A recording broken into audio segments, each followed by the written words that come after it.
চলো, আজকে আমি তোমাদের সঙ্গে আলোচনা করি ক্রনস ডিজিজের বিষয় নিয়ে। ডিজিজটা কী বা কেন হয়ে থাকে, এর লক্ষণগুলো কী কী, এর ট্রিটমেন্টেই বা কী।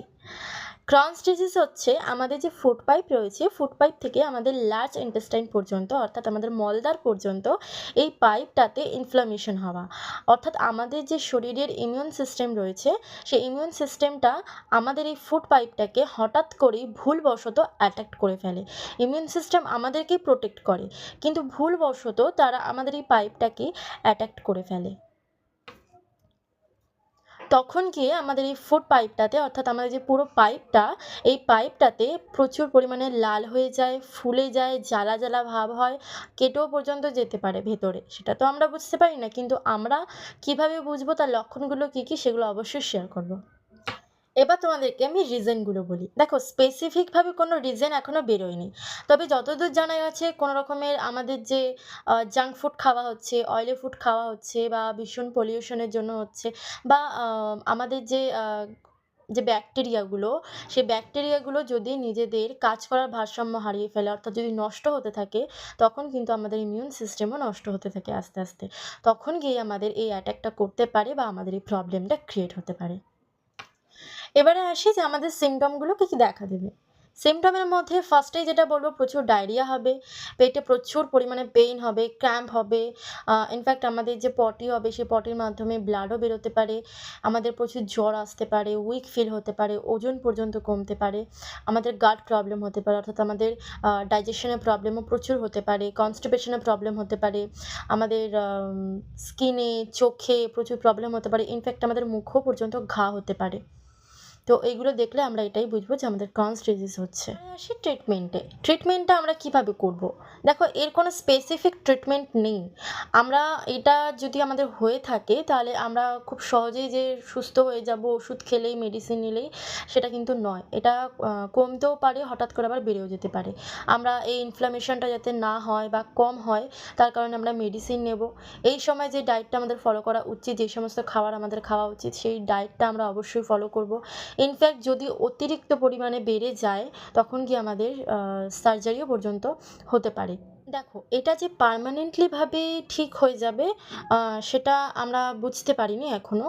তার কারণ আমাদের এই ইমিউন সিস্টেমের ভুল প্রোগ্রামিংয়ের জন্যই এই প্রবলেমটা ক্রিয়েট হয়েছে। এবার আমাদের সারা জীবনই ভালোভাবে আমাদের ঠিকঠাক খাবার খেতে হবে, মেডিসিন নিতে হবে, যাতে আমাদের ইনফ্লামেশনটা খুব কম হয়, বা বন্ধ হওয়ার মতন আমাদের সেরকম মেডিসিন নিতে হবে, খাবার দাবার খেতে হবে।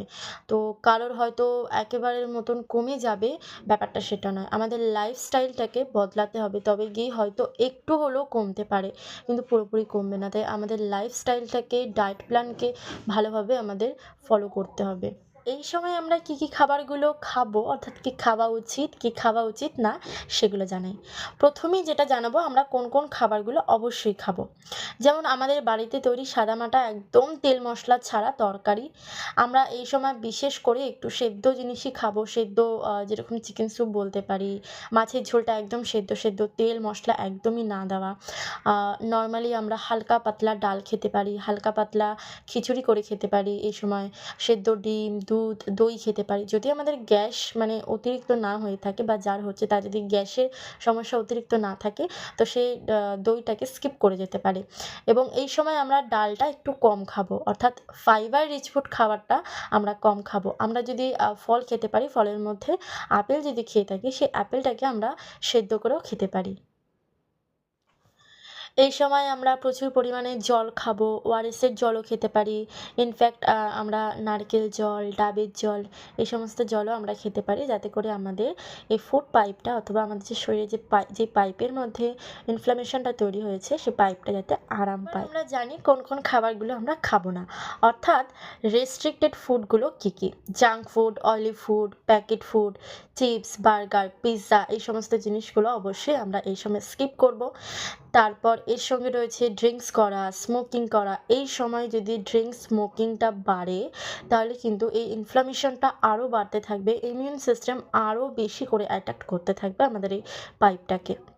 এবং তার সাথে সাথে আমাদের ফাইবার রিচ ফুড খাবারটাকেও খুব কমিয়ে দিতে হবে, কারণ ফাইবার রিচ ফুড অর্থাৎ ফাইবার আমাদের ঝাঁটার মতন একটা কাজ করে, যেটা আমাদের খাবারটাকে আরও ঘষিয়ে ঘষিয়ে নিয়ে যাওয়ার মতন কাজ করে থাকে, যেটাতে আরও ঘা বেড়ে যেতে পারে, লাল হয়ে যেতে পারে এই পাইপ। ফাইবার রিচ ফুডের মধ্যে রয়েছে যেমন বাঁধাকপি, ফুলকপি, বিভিন্ন ধরনের শাক, তার সঙ্গে রয়েছে আরও ডাল জাতীয় খাবার যেমন বাদাম, রাজমা, অর্থাৎ এই সময় আমাদের ডালটা অনেকটাই কম খেতে হবে এবং তার সাথে সাথে আমাদের সুগার কম করতে হবে। আমাদের তার সাথে সাথে চা, কফি একদমই বন্ধ করতে হবে। এটা যদি আমরা আরও বাড়িয়ে তুলি বা খাই এই সময়টা, ইনফ্লামেশনটা কিছুতেই কমতে চাইবে না, আরও ইমিউন সিস্টেমটা খারাপ হতে চাইবে। তোমাদেরকে আমি কিছু ইম্পর্টেন্ট টিপস শেয়ার করব।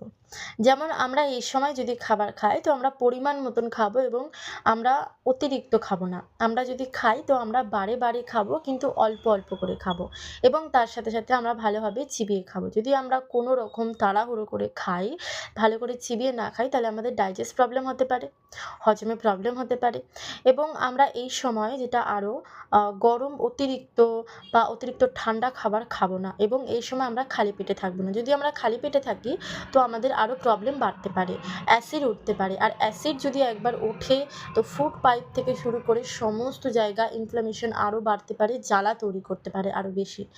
তো এই সময় আমরা খালি পেটে থাকবো না। চলো আজকে এত পর্যন্তই রইলো, আবার দেখা হচ্ছে নেক্সট ভিডিওতে নেক্সট কোনো টপিক নিয়ে।